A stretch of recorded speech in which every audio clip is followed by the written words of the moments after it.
Have a nice day everyone. So ito na nga, isang employer ang sinulatan ng bangko dahil ang kanyang helper ay hindi nakapagbayad ng kanyang obligasyon. Ibig sabihin, hindi nakapaghulog sa madaling salita. At peresahan naman ang pagpapabreak ng contract ang advice sa kanya ng isang staff na Pinay din na nasa agency niya dito sa Hong Kong. But before we continue, let me give you a brief story kung paano at umabot sa ganitong sitwasyon at humingi ng tulong sa atin ang ating kababayan. So ito guys, ang ating kababayan ay magto 2 years pa lang dito sa Hong Kong, and of course, umaabot talaga sa panahon na may financial problem tayo. Kaya siya na-attempt na umutang. And siguro, nagkaroon ulit ng panibagong financial problem, kaya kahit alam niya na yung obligasyon niya na magbabayad, na-delay yung kanyang pagbabayad sa bangko. So, itong bangko, hindi niya natawagan, kaya sinulatan agad ang kanyang employer. Kaya nalaman ng employer na may utang siya sa bangko. At ito na nga, itong employer ay tumawag sa agency. And well, actually, ang agency talaga, kasi galing naman tayo sa mga agency at nag-assist ng visa, ang agency, client niya si employer. Na natural lang na yung unang side niya, yung simpatya niya ay nasa kliyente niya, which is yung agency natin. Pero, since tapos na yung pag-usap nila ng agency, nasabi niya na yung simpatya niya, kasi kailangan yun kasama yun sa trabaho ng isang staff sa agency na ganyan, na nag-assist ng mga visa. Kailangan kapag may problema yung kliyente, nandun yung yung simpatya niya. Pero dapat may kabig yun. Hindi lahat ng simpatya ay nasa kanya. Dapat may konting kabig yun. So ito na nga, ang gusto daw nung kanyang employer is mag-break ng contract itong ating kababayan. Siguro meron siyang record na nagte-terminate siya ng mga employer, ng mga helper. So ang gusto niya, or wala pang record, ayaw niya lang magka-record. So ang gusto niya, mag-break down ng contract ang ating kababayan. And pwede naman yun sabihin niya, pwede niyang sabihin sa kanya, sa employer na para makatulong din siya sa ating kababayan, pwede niyang sabihin, okay, i-relay ko sa iyong helper. Pero dapat may kabig na siya agad na pag-usapan niyo muna. Dapat may ganong salita. Kailangan pag-usapan niyo muna. Though nagkamali yung helper mo, maling-mali talaga yon, bawal yon. Pero daanin niyo muna sa maayos na pag-uusap. And ito namang helper, sana di natin for sure din kasi kabado na siya noon. Dahil nga baguhan lang. Wala na tayong magagawa sa galit. Wala ka nang magagawa sa galit ng employer mo. All you have to do is kapag sinisermonan ka, magpakumbaba. Ganon. Hindi mo kailangan mag-reason out habang nagsasalita siya. Ito para kapulutan ng iba, baka ma-encounter nyo. Hindi nyo kailangan mag-reason out habang nagsasalita. Huwag nyong sasalubungin yung init ng ulo ng employer.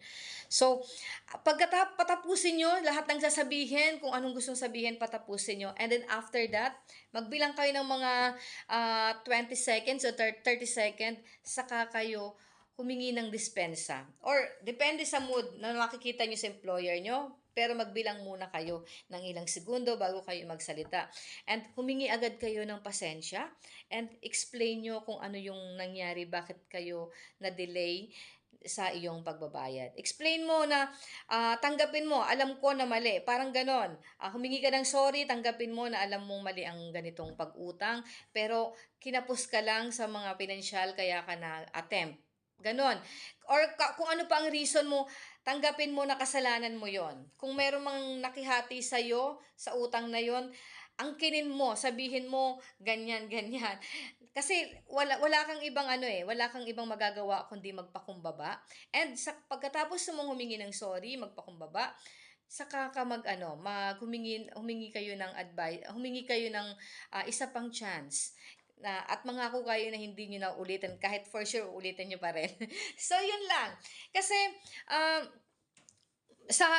sa mga nangyayari, lahat naman ng tao, kahit napakasama ng ugali, kapag nakita nila na nagpapakumbaba ang isang tao sa kanila, na tinatanggap nila yung pagkakamali nila, at willing sila na gawin ang lahat para lang mabigyan pa ng panibagong chance, lumalambot talaga ang puso kahit sino matigas ang puso.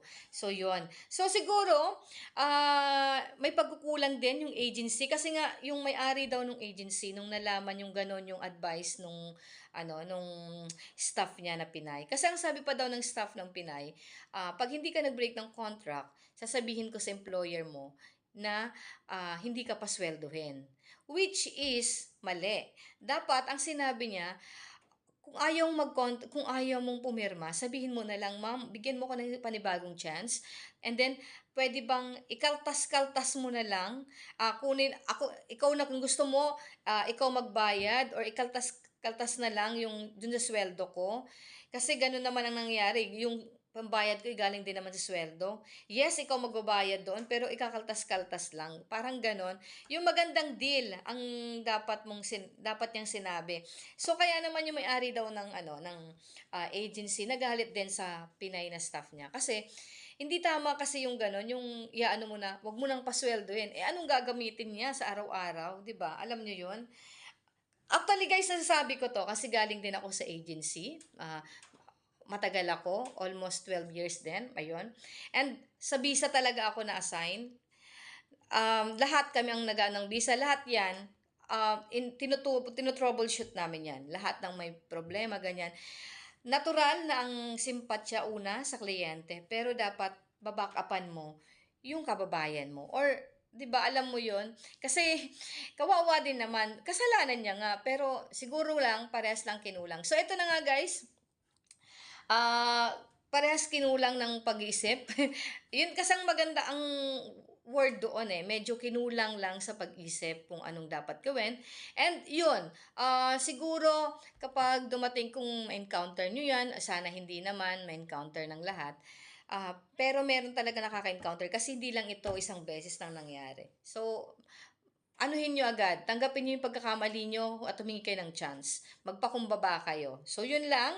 And sana guys, ito kasi nga talagang tinanggal na siya, natanggal na siya sa trabaho kasi natakot siya na hindi na rin napapasweldohin. Tinanggal na siya sa trabaho. Tanggal na siya sa trabaho. So, kung pwede daw nating matulungan na makahanap ng panibagong employer. So, ngayon, bala ko siyang kontakin. Actually, ka-chat ko, balang kontakin para kung anong pwede nating maitulong habang siya ay naghahanap ng trabaho, mabigyan natin ng kahit konting tulong. So, yun lang guys. And have a nice day everyone. And sana palaging enjoy your work and be responsible. So, yun lang po. Have a nice day.